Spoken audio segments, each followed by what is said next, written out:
semua, senang sekali saya Rini Ayuning Tias dapat menjumpai Anda kembali dalam program kesayangan kita, Dokterku. Siarkan langsung dari studio El Sinta TV dan 95,7 FM Fit Radio Semarang. Seperti biasa, selama 1 jam ke depan, kami akan menyajikan informasi seputar kesehatan Anda dengan tema kali ini mengenai tanda klinis dan tata laksana hernia inguinalis pada anak dan dewasa. Bagi Anda yang ingin bertanya langsung, silakan di 021 2520 666 atau kirim pertanyaan Anda ke email kami di dokterkuelsinta@yahoo.co.id. Dan hari ini untuk pertama kalinya kita kehadiran dengan Dr. Taufik Aziz, SPB Finax. Beliau adalah dokter spesialis bedah dari Rumah Sakit Bakti Kartini. Kita sapa dulu Dr. Taufik yang sudah hadir di samping saya. Dr. Taufik, apa kabar? Baik, Assalamualaikum warahmatullahi wabarakatuh. Selamat pagi Mbak Rini dan pemirsa El Sinta TV. Dan juga pendengar Fit Radio di Semarang ya dok ya. Halo ya. Dokter, hari ini Dokter Taufik kan mau bagi-bagi ilmunya nih untuk kita semua nih ya. Mengenai tanda klinis dan tata laksana hernia khusus inguinalis gitu ya dok. Betul, ya pada anak dan dewasa. Ini kan dengar-dengar ya kalau kita search bentar tuh artikel-artikel kesehatan yang ada di internet kan sekarang mudah sekali ya aksesnya ya. Hernia inguinalis ini disebut-sebut lebih banyak dialami oleh katakanlah anak-anak bayi laki-laki begitu ya dok ya. Apakah benar seperti itu? Tapi pada prinsipnya pengertian dari hernia ini sendiri itu apa sih dok? Sehingga kok ada istilahnya hernia inguinalis atau mungkin hernia-hernia yang lainnya juga gitu ya. Jadi gambaran di awal dulu, definisinya dulu dok. Iya. Jadi secara definisi hernia itu adalah suatu protusi atau penonjolan ya. Jadi penonjolan dari isi rongga yang masuk melalui defek atau celah yang menimbulkan adanya benjolan yang abnormal ya. Hernia ini memang harus memenuhi kriteria. Jadi harus ada isi dari hernia ya. Biasanya isi dari hernia itu kan usus atau omentum ya. Kemudian harus ada cincin hernia dan juga harus ada kantong hernia. Jadi ketiga komponen ini harus ada. Jadi baru kita namakan suatu hernia. Memang sih hernia banyak sekali klasifikasinya ya. Orang awam biasanya turun bero ya. Turun bero. Turun bero, iya.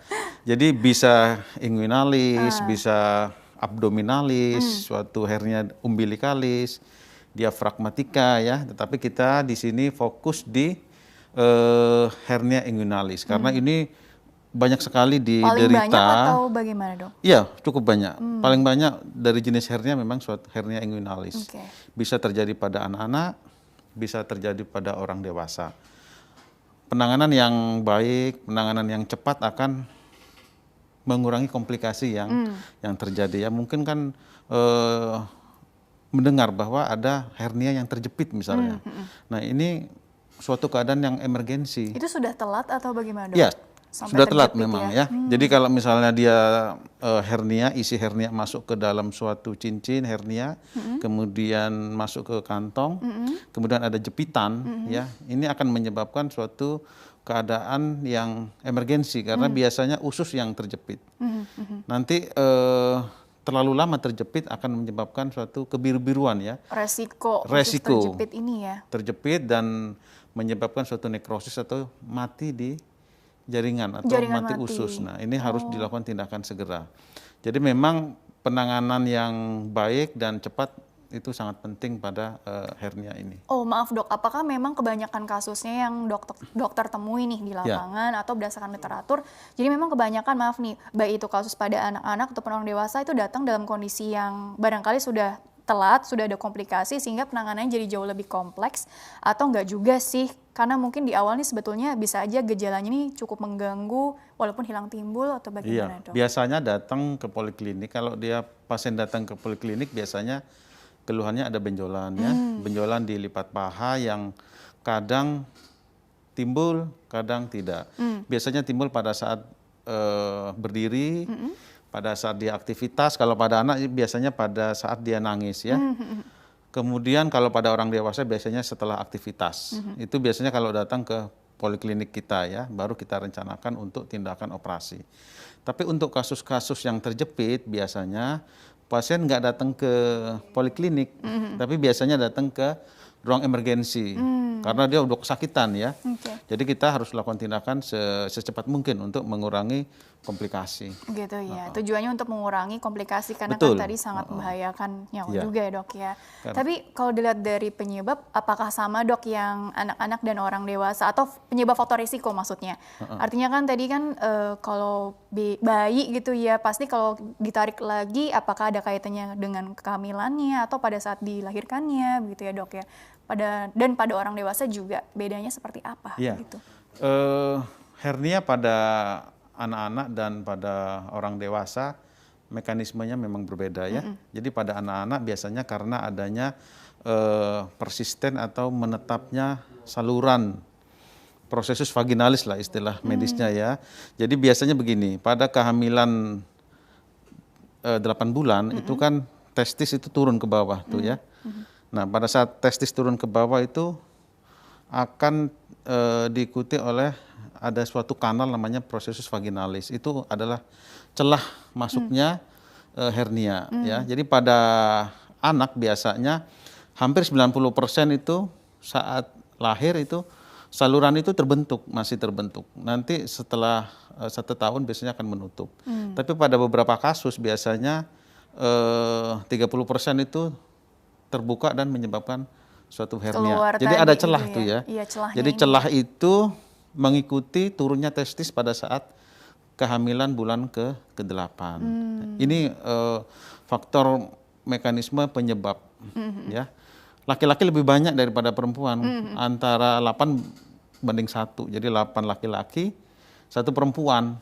Karena pada laki-laki yaitu ada mekanisme pada fase kehamilan atau embrional testis turun ke bawah. Nah, itu diikuti oleh isi hernia. Biasanya usus ya. Tapi pada orang dewasa penyebab dari hernia bukan itu ya. Biasanya karena adanya penekanan intraabdominal atau penekanan di rongga perut yang terus-menerus ya. Jadi ada faktor kebiasaan atau Iya, penyakit? faktor kebiasaan atau faktor pencetusnya adalah peningkatan tekanan dalam perut. Misalnya begini, orang yang suka mengedan ya, kemudian orang yang suka angkat berat, beban berat ya. Pada pasien-pasien yang batuk kronik ya, suka batuk-batuk, suka misalnya dia angkat berat dalam posisi yang tidak benar ya, lama-lama nanti dinding dasar perut itu akan lemah. Lama-lama melemah ya. Disitulah terjadinya terjadinya hernia. Jadi memang mekanismenya antara hernia pada anak dan pada dewasa memang beda. Oh, tapi kalau orang dewasa mungkin lebih banyak laki-laki atau perempuan karena kan ada juga yang ibu hamil atau berat badan yang katakanlah berlebih tadi itu juga ada resiko juga katanya karena melemahnya dinding otot itu lama-lama. Iya, memang presentasinya tetap lebih banyak pada laki-laki presentasinya. Pada perempuan jarang. Biasanya kalau pada perempuan usia tua itu hernia femoralis malah ya, ada tipe hernia yang tipe yang lain ya. Tapi kalau inguinalis memang tetap presentasinya 4:1 laki-laki paling banyak. Termasuk yang bayi-bayi tadi dengan riwayat lahir prematur atau berat badan lahir rendah itu juga sering disebut-sebut juga. Betul. Lebih beresiko ya dok ya. Kalau dari data-data ilmiah memang bayi-bayi dengan lahir prematur itu akan meningkatkan angka kejadian hernia inguinalis, bisa sampai 30%. Ya. Jadi kalau ada anak hernia ya kita harus pantau terus tuh. Biasanya sih bulan pertama nggak kelihatan. Biasanya resiko terjadi hernia itu 6 bulan pertama. Ibunya biasanya datang, dok baru lahir nggak ada nih. Tapi setelah dia nangis terus, biasanya 6 bulan timbul dia benjolan. Karena menangis itu kan faktor pencetus, karena kan meningkatkan memberi apa ya tekanan dalam perut kan. Jadi biasanya nangis terus 6 bulan baru ada benjolan, baru dia ke dokter, dok ada benjolan nih dilipat paha ya sudah kita nanti pantau terus. Benjolan ini tuh selalu identik dengan ada rasa nyeri nggak sih dok? Karena kan kalau bayi nangis enggak gitu, artinya pasti dong gitu ya. Atau mungkin kalau orang dewasa lebih terasa pada saat tadi aktivitas gitu. Atau mungkin di satu sisi bisa aja tidak ada rasa nyeri dok, barangkali tergantung dari tingkat derajat ringan sedang beratnya hernianya itu sendiri dok. Biasanya kalau anak-anak sih tidak ada keluhan nyeri ya. Jadi biasanya dia timbul pada saat dia nangis atau pada saat dia main-main. Kok di skrotumnya membesar nih, biasanya ibu-ibu datang, dok kok skrotumnya besar nih. Nah, kemarin saya juga ada operasi itu. Jadi selalu datang pada saat dia nangis atau pada saat dia aktivitas, benjolannya membesar. Tapi kalau tidur masuk lagi dok katanya. Ya, itu adalah tanda-tanda khas daripada hernia. Kapan sakit? Nah ini penting nih. Jadi biasanya kalau dia terjadi jepitan, artinya usus yang keluar lebih banyak, ya, kemudian cincinnya kecil. Dia kan nggak bisa masuk lagi tuh ya. Mampet gitu ya ibaratnya. Mampet. Jadi pada saat dia tidak masuk lagi, terjepitlah itu ususnya ya. Nah pada saat terjepit baru timbul sakit. Biasanya anak-anak kalau sudah ada benjolan, kemudian sakit, rewel, kita periksa ininya, hernianya. Oh berarti ada jepitan. Nah ini harus segera ke dokter bedah atau ke UGD untuk ditindaklanjuti karena ini beresiko. Jadi kita harus secepat mungkin operasi untuk melepaskan jepitannya itu. Urgent gitu ya, dok? Urgent ya. itu. Oke. Kalau yang orang dewasa berarti bagaimana dok? Lebih apa ya untuk gejala atau tandanya ini yang lebih spesifik lagi selain benjolan, terus bisa aja tadi kan kalau orang dewasa lebih bisa menahan nyeri atau ditunda dulu deh pengobatan atau pemeriksaannya, apalagi lagi pandemi nih gitu kan, selalu ada alasan biasanya kan. Ya biasanya pada orang dewasa juga keluhannya hanya benjolan ya, jadi dia benjolannya keluar masuk biasa. Kalau nggak dia nyaman pakai pakaian. Kalau dia gitu, aktivitas lari, olahraga, baru timbul benjolan besar gitu ya, bisa sebesar semangka ya. Sebesar itu juga dok ya? Kadang setelah dia tidur atau dia istirahat masuk lagi. Ini pada keadaan yang reponibel, jadi pada keadaan yang tidak ada jepitan keluar masuk ya. Tapi mengganggu kualitas hidup sekali ya, produktivitas mengganggu juga. Karena nggak nyaman dia kemana-mana berat ya. Dan pada keadaan-keadaan tertentu di mana terjadi jepitan ya, yang seperti pada kasus anak tadi, ususnya banyak keluar nih ya, tapi lubangnya, ada cincinnya kecil, anulus interusnya menjepit. Nah ususnya nggak bisa masuk lagi, bisa omentum, bisa usus. Nah pada saat terjepit itu, usus yang terjepit itu akan nyeri sekali. Jadi biasanya pasien datang dengan keluhan benjolan yang nggak masuk lagi dan disertai dengan nyeri. Terus kalau dia jepitannya makin terus menerus, ada kembung juga nanti, perutnya membesar. Nah ini keadaan yang emergensi juga. Biasanya pasien datang ke saya, tadinya biasa aja dok katanya, tapi sejak pagi benjolannya nggak masuk lagi, kemudian nyeri sekali, perut saya kembung gitu. Nah ini udah tanda-tanda harus segera dibawa ke dokter spesialis. Jadi keadaan-keadaan ini yang perlu dilakukan tindakan sesegera mungkin. Sampai menghitam segala macam gitu ya? Kalau dia menghitam berarti suatu keadaan yang menjepit pembuluh darah di usus. Jaringannya mati tadi itu ya? Nanti ada mungkin di slide ada klasifikasi ya, ada yang incarcerata, ada yang strangulasi. Baik, dokter kita jeda dulu sebentar ya. Nanti dilanjutkan di segmen selanjutnya akan ada slide juga yang bisa dokter jelaskan lebih detail lagi nanti ya. Oke, pemirsa jangan kemana-mana, tetaplah bersama kami. Kami akan kembali sesaat lagi.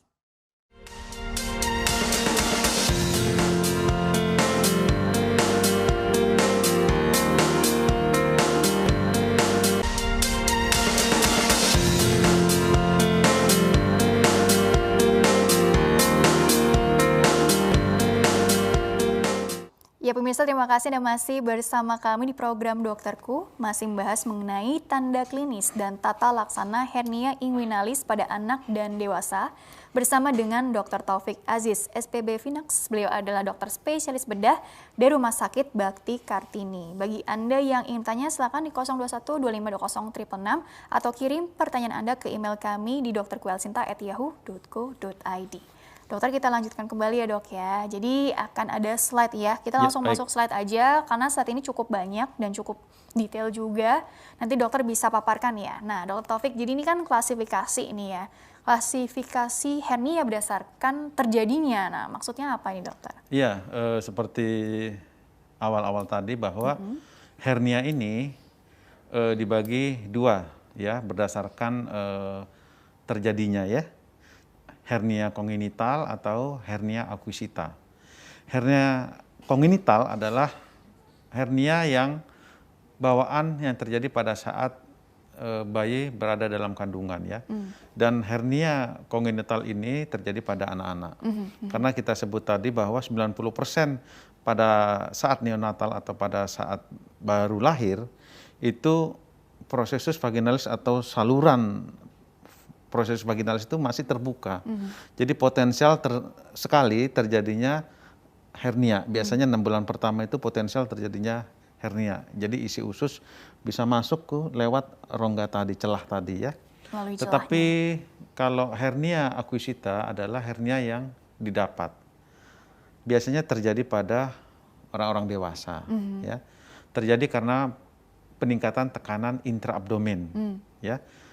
Contohnya pada pasien yang sering mengedan, sering angkat-angkat berat yang posisinya tidak benar ya.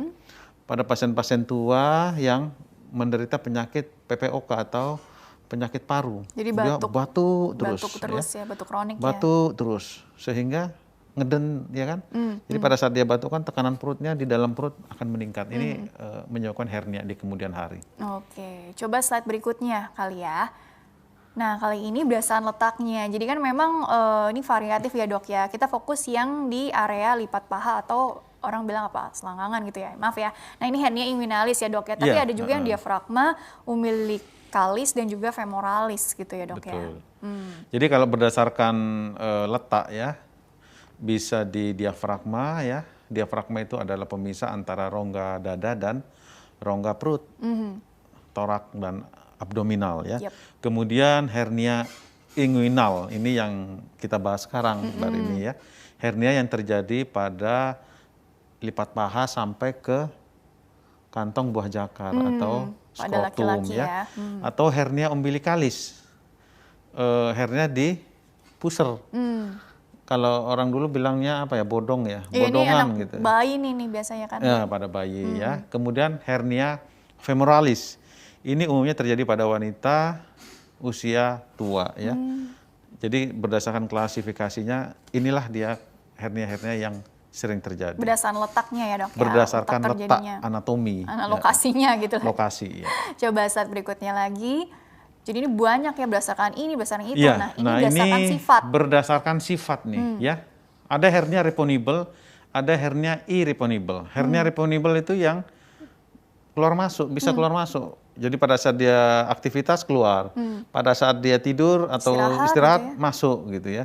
Ada juga yang irreponibel, jadi udah keluar nggak masuk lagi.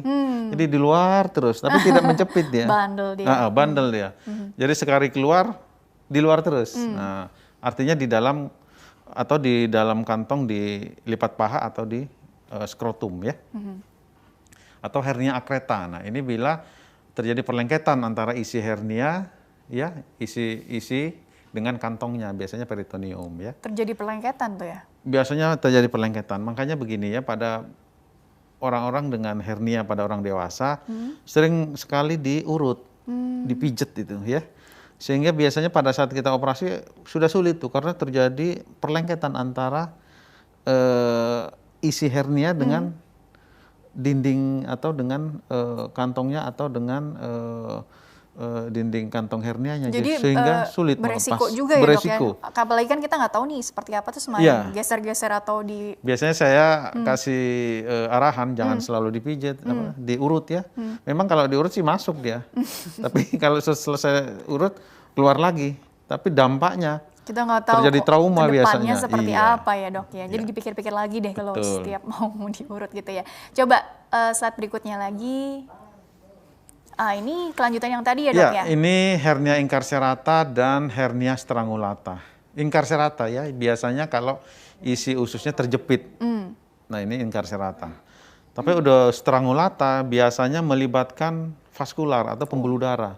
Tuh tadi dari mulai bendungan sampai nekrosis ya? Iya, jadi karena di dalam usus itu kan ada aliran darah ya, ada arteri, ada vena. Pada saat pembuluh darah ini terjepit, terjadilah yang dinamakan strangulata. Karena dia terjepit, terjadi gangguan aliran darah, terjadi kebiru-biruan. Biasanya kalau sudah lama, ususnya jadi mati di Mbak Rini ya. Itu yang ditakutkan ya? Yang ditakutkan. Kalau dia mati, nekrosis, terpaksa dipotong ususnya. tadi bisa disambung lagi? Bisa. Jadi pada saat komplikasi yang ini kita potong ususnya, kemudian kita sambung lagi. Jadi kalau istilah medisnya sih reseksi anastomosis. Jadi kita potong usus yang mati saja, kemudian kita sambung lagi. Tentunya kan waktu operasinya lebih lama, penyembuhannya juga lebih lama. Sering juga sih kita menghadapi kasus-kasus yang begini. Iya, ada juga ya dok ya, seperti itu ya dok ya? Banyak. Wow. Apalagi kalau di daerah-daerah yang mungkin fasilitas kesehatannya jauh misalnya, atau ya. orang nggak ngerti, dibiarin aja di rumah gitu ya, padahal sudah kesakitan. Datang ke rumah sakit udah 1 hari atau 2 hari. Biasanya udah terjepit dan mengganggu vaskular dari usus. Secepat itu ya dok ya? 1 hari, 2 hari, pada saat itu langsung? Kalau jepitannya sangat kuat, pembuluh darahnya terjadi sumbatan total, cepat sekali menyebabkan kematian di usus. Ya Allah. Tapi pada prinsipnya kan ketika memang sudah ada jepitan kan pasti nyeri sekali, orang memang harusnya, logikanya langsung ke itu rumah udah sakit ya dok ya? tanda-tanda alam tuh ya. Jadi kalau misalnya dia udah sakit ya sudah, jangan lama-lama gitu ya, dok ya? di rumah gitu, langsung aja ke UGD. Baik, coba slide berikutnya lagi. Nah ini jadi ada yang direct dan indirect gitu ya dok ya. Dan perbandingan antara anak-anak ataupun berdasarkan jenis kelamin ya dok ya. Betul.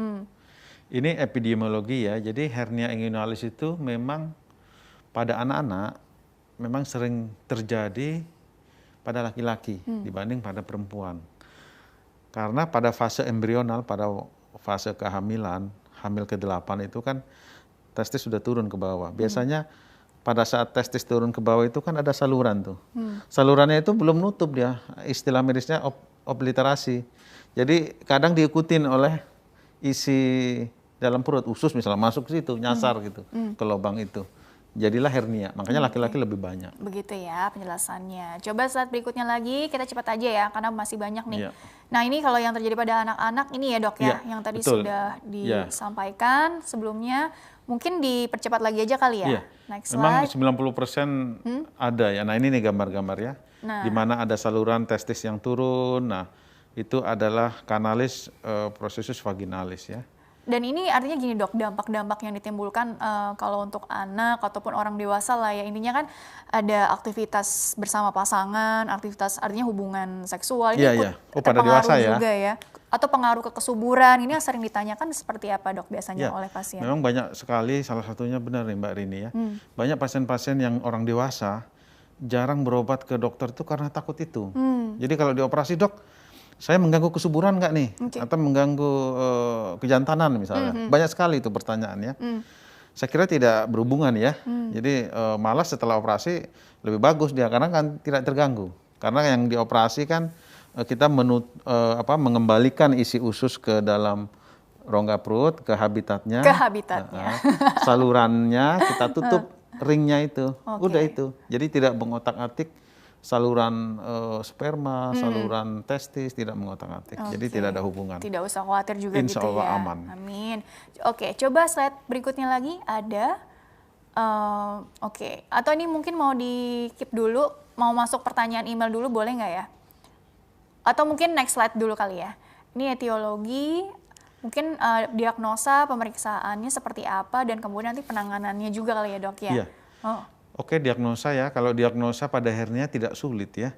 Biasanya kalau pasien juga sudah ngerti biasanya, dok kayaknya hernia nih, kayaknya turun berok nih ya. Biasanya pasien sudah ngerti karena ada benjolan dok di lipat paha atau di buah jakar membesar nih. Tapi kadang masuk lagi. Nah biasanya pasien juga udah ngerti bahwa ini hernia. Memang begitulah klinisnya ya, biasanya ada benjolan di lipat paha sampai ke skrotum ya. Dan bisa hilang timbul, kadang masuk, kadang enggak. Pada keadaan yang terjepit berarti dia di bawah terus ya. Cuma kan masa mau istirahat mulu sih, nanti kalau mau aktivitas sedikit-dikit keluar lagi kan repot gitu ya dok ya. Bersin sedikit terus langsung ya gitu kan, jadi kan melelahkan juga ya dok ya.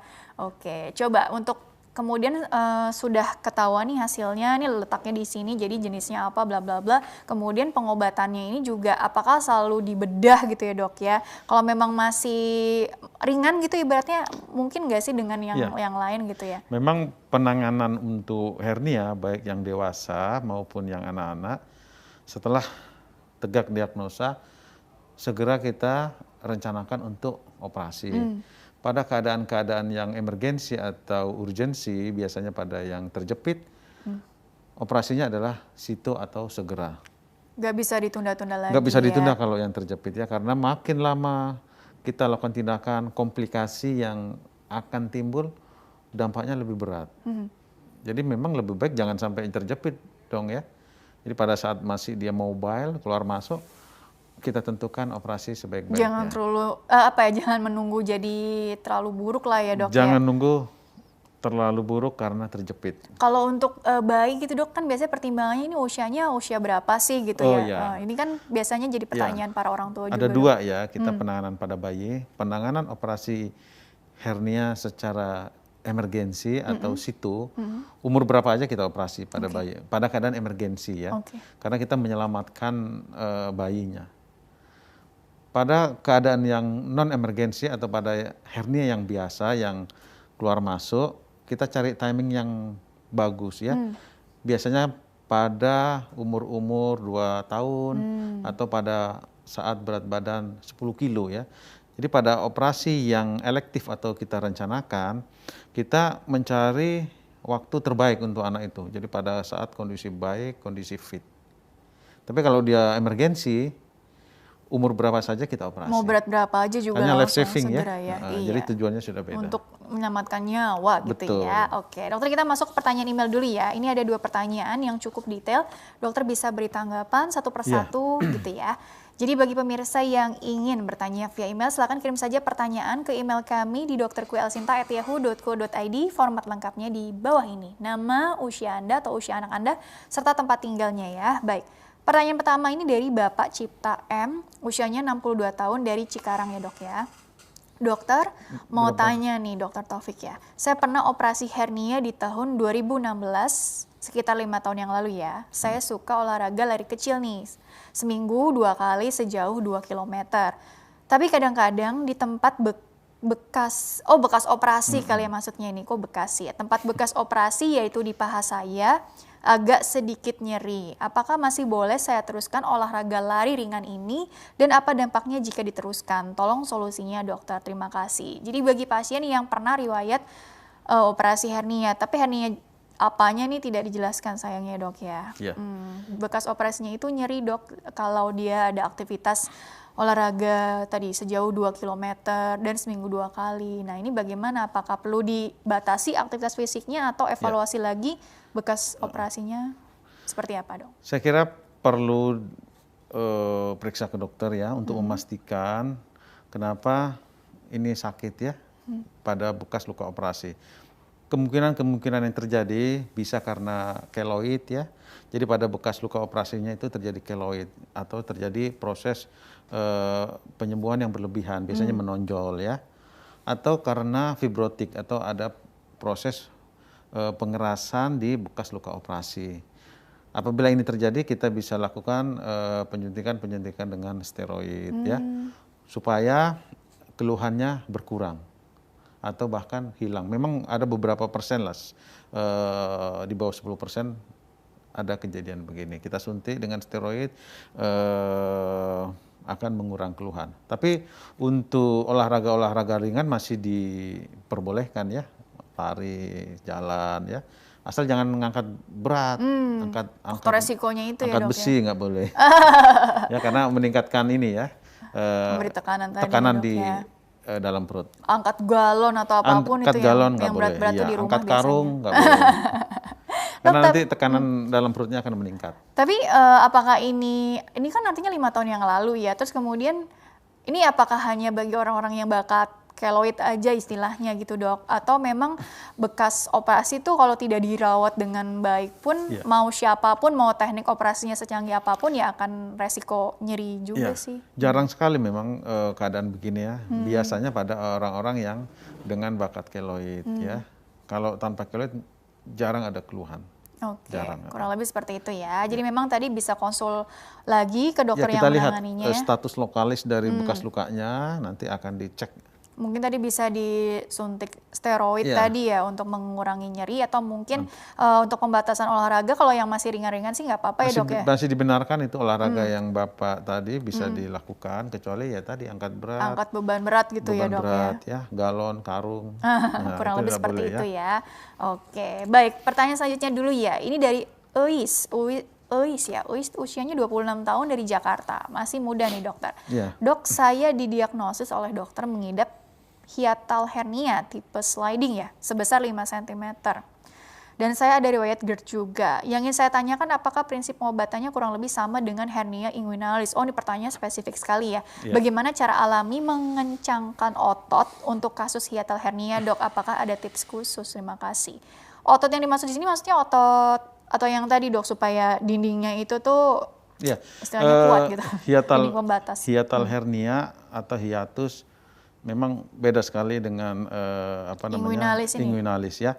Biasanya kalau hiatus itu adalah hernia yang terjadi antara dinding rongga dada, torak dengan abdomen. Biasanya ada celah di mana isi intraabdomen itu masuk ke dalam saluran dinding rongga dada. Itu biasanya hiatus hernia ya. Hiatus. Dan kalau hanya 5 cm atau tidak ada keluhan, biasanya konservatif, dibiarkan saja, tidak perlu dilakukan tindakan ya. Bagaimana untuk mencegah jangan sampai ini lebih berat? Ya kurangilah aktivitas yang menyebabkan pressure di dalam perut. Prinsipnya sama, jadi kurangin mengedan, ngangkat berat ya, mungkin juga makanan juga perlu dijaga yang menyebabkan rangsangan-rangsangan di lambung. Oh gitu ya, karena kan ini ada riwayat GERD, terus batuk, kan mungkin jadi berkaitan juga nggak dong? Kalau memang harus dikurangi makanan-makanan yang dapat. Jadi pemicunya tadi pola makan harus dijaga juga, selain menghindari keadaan yang menyebabkan penekanan di dalam perut, misalnya banyak batuk. Kalau ada batuk ya diobati, kurangin angkat-angkat beban. Nah, untuk penanganannya beda dengan hernia inguinalis ya. Tentunya kalau hernia inguinalis kan kita lakukan tindakan operasi dengan memasukkan operasinya kan kita memasukkan lagi isi hernia yang biasanya adalah usus atau omentum, kita masukkan lagi ke habitatnya. Habitatnya ke dalam perut, bukan di skrotum. Kemudian salurannya kita pisahkan dan cincin tempat masuknya hernia kita tutup. Ditutup pakai apa sih dok biar dia biasanya kuat kita ya? jahit. Biasanya kita jahit, terus kita kasih mesh ya. Mesh itu suatu jaringan, jaring-jaring, suatu alat jaring-jaring, kita masukkan, kita taruh di lokasi di antara yang kita operasi tadi supaya sebagai double cover ya. Setelah dijahit kita kasih mesh supaya menahan, mengurangi resiko kekambuhan daripada hernia. Mesh itu sendiri apa? Maksudnya cukup aman kan ya? Artinya diterima oleh tubuh, terbuat mesh, dari aman dia. Karena udah standar internasional ya, di mana-mana sekarang prosedur yang paling baru ya, kita lakukan pemasangan mesh. Mesh ini tidak merangsang atau tidak menimbulkan iritasi atau tidak menimbulkan infeksi ke jaringan tubuh. Oke, terus follow up-nya bagaimana dok ya setelah katakanlah ini nih ya kita bicara pengobatan atau tadi treatmentnya gitu kan, setelah operasi otomatis kan apakah ya memang sudah bisa kembali beraktivitas lagi, karena kan logikanya tadi si hernianya ini udah dikembalikan ke habitatnya gitu kan, terus kemudian dikasih mesh tadi buat pembatasnya biar kuat lah ya, biar nggak kemana-mana lagi, supaya tidak terjadi kekambuhan gitu, benteng yang kuat gitu lah ya. Terus sudah sampai di situ atau ada resiko kekambuhan gitu kan, kita sering bertanya-tanya apakah kalau memang sudah seperti ini kan gitu ya, ada kemungkinan berulang atau dengan pemicu yang seperti apa, sehingga follow up-nya itu juga bagaimana ya dok ya? Ya, resiko kekambuhan ada ya, memang sih di bawah 10%, 5% ya, karena biasanya setelah operasi saya selalu edukasi untuk menghindari tadi hal-hal yang menyebabkan penekanan intraabdominal yang meningkat. Kurangin angkat beban, kurangin batuk-batuk kronik, kurangin mengejan, karena ini bagaimanapun kuatnya pertahanan, tapi kalau tekanan di dalam perut ini makin meningkat dan kontinu, lama-lama jebol juga. Lama-lama jebol iya, juga. jadi memang setelah operasi pun edukasi tetap. Hindari hal-hal yang menyebabkan tekanan di dalam perut itu meningkat. Kalau untuk pada bayi gitu dok, artinya pada anak-anak, berarti kan orang tuanya nih yang perlu Iya, lebih telaten gitu ya, iya. memperhatikan ada perubahan-perubahan apa nih setelahnya gitu ya. Syukur-syukur jauh lebih baik setelah tindakan. Untuk perawatan luka sama ya, biasanya 2 minggu baik ya. Untuk pada anak-anak mungkin kalau nangis ya secepatnya jangan nangis. Jadi kita cari tahu penyebabnya kenapa dia nangis, karena kan menghindari tekanan intraabdominal ya. Pada orang dewasa kan gampang edukasinya, hindari hal-hal yang menyebabkan penekanan intraabdominal tadi. Kalau untuk obat-obatan khusus seperti anti nyeri atau apa itu, ya itu simpel aja ya biasanya. Iya, dok, ya? kalau obat-obatan khusus itu kan untuk anti nyeri itu kan simptomatis, artinya hanya mengobati dampaknya ya. Kalau dia nyeri kasih obat nyeri, tapi Mengatasi intinya gejala gitu ya? bukan itu sebenarnya. Intinya adalah ya pencegahan yang terbaik ya. Oke, mengendalikan faktor resikonya gitu. Mengendalikan ya? faktor risiko. Oke, coba disapa dulu sebentar nih, ada telepon masuk ya. Coba, halo. Halo, Iya, dengan ibu siapa di mana? dengan Ibu Dian di Bekasi. Oke, ingin bertanya untuk ibu atau pasangan atau keluarga yang lain, Bu? Ini anak saya. Usia berapa anaknya? Usia 3 tahun. 3. Ada apa dengan anaknya, Bu? Silakan keluhannya. Iya, anak saya itu semenjak di awal Juli kemarin, saya perhatikan tuh buah jakarnya sebelah kanan tuh besar sebelah gitu. Terus saya sudah konsultasi ke dokter anak dan dokter spesialis anak bilang tuh harus ke dokter spesialis bedah. Tapi rasa takut saya gitu sebagai orang tua kayaknya sedih gitu kalau misalkan anak saya harus dioperasi. Baiknya seperti apa gitu ya, di usia 3 tahun anak saya sudah ada hernia di buah jakar sebelah kanan. Dokter ada yang ditanyakan kepada Bu Dian seputar nih putranya yang usianya 3 tahun, dokter, dari Juli 2020 ya? Pertanyaan saya, apakah benjolannya bisa masuk lagi, Bu? Jadi keluar masuk, mungkin pada saat dia nangis, keluar, pada saat dia tidur, masuk lagi. Jadi itu dok, kalau misalkan cuaca dingin ya, atau dia ketika sedang pipis, itu kan airnya dingin dok. Itu dia kayak menciut gitu dok, buah zakarnya di sebelah kanan. Di cuaca dingin Ya, ya? jadi prinsipnya begini, kalau sudah terdiagnosa suatu hernia, Bu, umur 3 tahun sudah cukup layak untuk dilakukan tindakan operasi, ya. Karena pasti berat badannya sudah mencukupi dan umurnya juga sudah cukup. Jadi jangan terlalu ditunda-tunda ya, karena ini kan kondisinya masih baik dan belum ada jepitan. Jadi sebaiknya dilakukan tindakan operasi.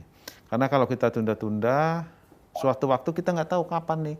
Misalnya lagi tidur, lagi jalan-jalan di mana? Di daerah yang jauh dari rumah sakit, tiba-tiba benjolannya keluar, nggak masuk lagi. Terjadi jepitan ya Bu ya. Nah ini yang beresiko. Kalau terjadi jepitan kan kita harus dilakukan tindakan sesegera mungkin. Padahal lagi jalan-jalan. Lebih baik sih dilakukan tindakan operasi Bu, karena insya Allah aman kalau udah umur 3 tahun sih aman ya. Bu Dian ada yang ditanyakan lagi atau disampaikan? Halo? Iya, silakan Bu Dian. Iya, jadi gini Mbak yang saya ingin mau sampaikan. Jadi tuh anak saya tuh sudah beberapa kali ya saya terapi urut. Karena kan saya dengar dari orang tua gitu kan. Beliau bilang coba diurut aja gitu kan sebelum dimedikan. Karena khawatirnya saya masih kecil, kalau harus dioperasi gitu. Jadi sudah beberapa kali saya urut. Tapi tetap sih memang belum ada perubahan. Iya Bu. Jadi karena ini kan kelainannya anatomi ya. Jadi sudah ada saluran yang terbentuk. Ya, ada saluran yang terbentuk, ada lubang, ada celah ya, proses vaginalis namanya lah. Nah kalau diurut atau dimasukkan pasti bisa dia menaik ke atas, ke dalam perut. Tapi nanti turun lagi karena kan celahnya masih ada Bu. Jadi tidak bisa tidak dilakukan tindakan. Jadi kita harus menutup celah itu ya dengan cara operasi ya.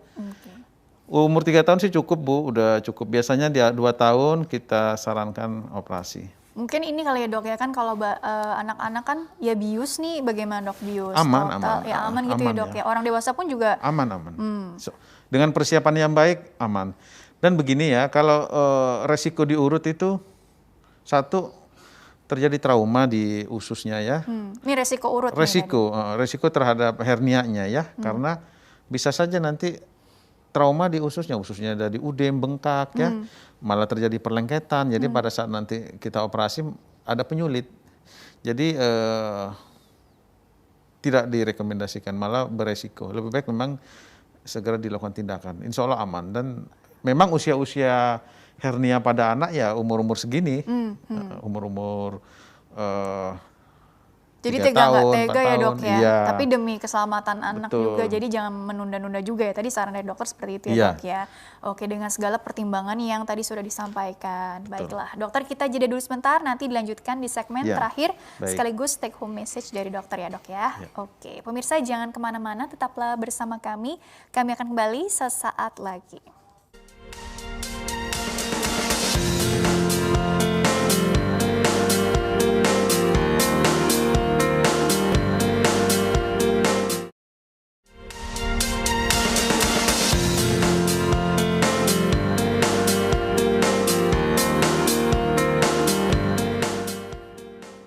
Ya pemirsa, terima kasih Anda masih bersama kami di program Dokterku, masih dengan Dr. Taufik Aziz, SPB Finax. Beliau adalah dokter spesialis bedah di Rumah Sakit Bakti Kartini, masih membahas mengenai tanda klinis dan tata laksana hernia inguinalis pada anak dan dewasa. Dokter, di segmen terakhir, jadi sebenarnya nih masih berkaitan dengan terapi ya dok ya. Karena kan tadi kan kasus dari penelpon juga menarik ya. Jadi kan anak saya usia 3 tahun gitu, kondisinya seperti ini. Kayak nggak tega gitu dok, karena masih kecil gitu. Terus cari alternatif lain, misalnya tadi diurut ya, tapi kok belum menunjukkan ada perubahan yang cukup efektif lah ya menurut beliau. Jadi sebetulnya dok, soal terapi ini ada slide terakhir nih dok, yang mungkin bisa dokter perkuat lagi deh statement dokter gitu ya. Jadi pilihan terapi itu ada yang hanya operasi, terus juga mungkin juga dari waktu operasinya sendiri ada yang terencana, ada yang urgent, yang darurat tuh juga yang dalam kondisi seperti apa sih.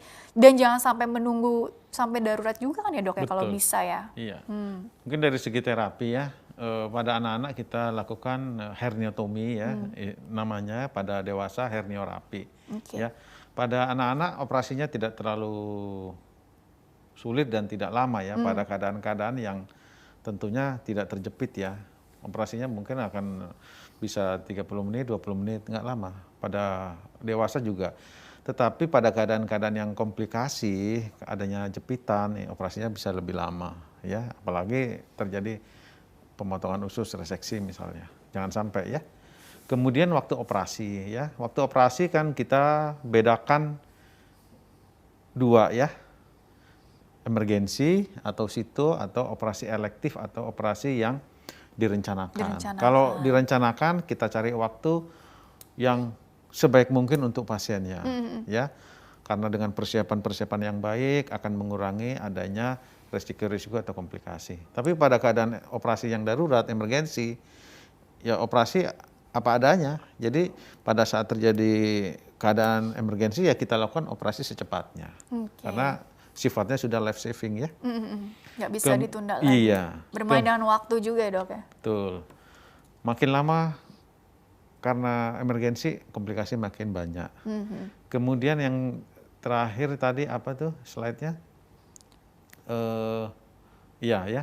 Operasi darurat kalau operasi terjadi darurat ya. inkarserasi. Jadi pada saat keadaan darurat ya memang saat itu pula kita harus rencanakan untuk operasi secepatnya. Oke, dok, jadi setelah treatmentnya ini berjalan, operasinya ini sudah dilakukan, kemudian mungkin ada saran atau edukasi khusus nggak seputar mungkin pola makan juga, supaya mungkin ya ada juga yang apa ya, ada keluhan sembelit atau apa sehingga memberikan tekanan-tekanan lagi kan jadi resiko juga ya. Jadi untuk pengendalian faktor resiko kan ini benar-benar personal ya dok ya, masing-masing orang tentu beda-beda. Tapi kalau pada bayi ataupun orang dewasa tentunya kan ada sedikit perbedaan. Nah ini mungkin apa yang biasa dokter edukasikan lagi dok untuk mungkin perubahan pola hidupnya juga, selain tadi mengangkat barang yang terlalu berat nggak deh gitu ya. Tapi kalau untuk pola makan atau mungkin yang lain-lain tambahan biasanya ada nggak dok?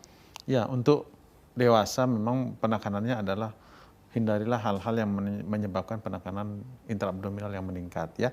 Kalaupun ada sakit batuk, ya segera obati batuknya ya. Kalau misalnya sembelit ya perbaiki sembelitnya. Intinya jangan sampai berangsur-angsur terlalu lama, akumulasi waktu ini akan menyebabkan kelemahan dari dinding dasar perut ya. Kalau misalnya angkat beban yang benar ya, posisi yang benar dengan teknik-teknik yang benar. Angkat barang dengan posisi ergonomis gitu ya dok ya. Kemudian hindarilah ngangkat-ngangkat yang di luar kemampuan ya, karena ini akan beresiko. Misalnya menguji keberanian atau menguji apa ya. Kadang biar jago jadi ngangkat berat. Tapi jangan lupa ada resiko-resiko ke depannya gitu ya. Dan sekalipun memang sudah ketahuan ada benjolan, segera lakukan pemeriksaan, jangan ditunda. Apalagi mungkin ini kejadiannya di masa pandemi, jangan ada alasan juga untuk menunda pemeriksaan, biar nanti ketahuan follow up-nya seperti apa gitu ya dok ya, pengobatannya. Memang di era pandemi ini kan di rumah sakit sudah dilakukan screening sebaik mungkin ya. Jadi pemisahan antara pasien-pasien yang suspek dengan pasien yang non-COVID itu kan dipisahkan. Jadi untuk kasus-kasus bedah, untuk kasus-kasus yang hernia khususnya ini, jangan takut karena kita akan ada screening atau pemisahan. Jadi antara pasien bedah dan COVID dipisahkan, jadi aman ya, jadi jangan takut. Karena apabila sudah ada keluhan diagnosa hernia pada anak, sebaiknya dilakukan tindakan, jangan sampai terjadi komplikasi inkarserata atau jepitan atau strangulasi jepitan yang lebih berat yang akan menyebabkan komplikasi yang lebih berat pula. Operasi yang direncanakan dengan baik pada anak-anak akan menghasilkan juga hasil yang baik. Resiko juga minimal. Jadi harus dipikirkan juga tadi mengenai waktu, tenaga, biaya yang bisa jauh lebih besar kalau ini ditunda-tunda gitu ya. Jadi mungkin kesimpulannya singkat saja mengenai hernia inguinalis untuk kita semua dokter. Silakan. Hernia inguinalis ini adalah penyakit yang sering di masyarakat ya.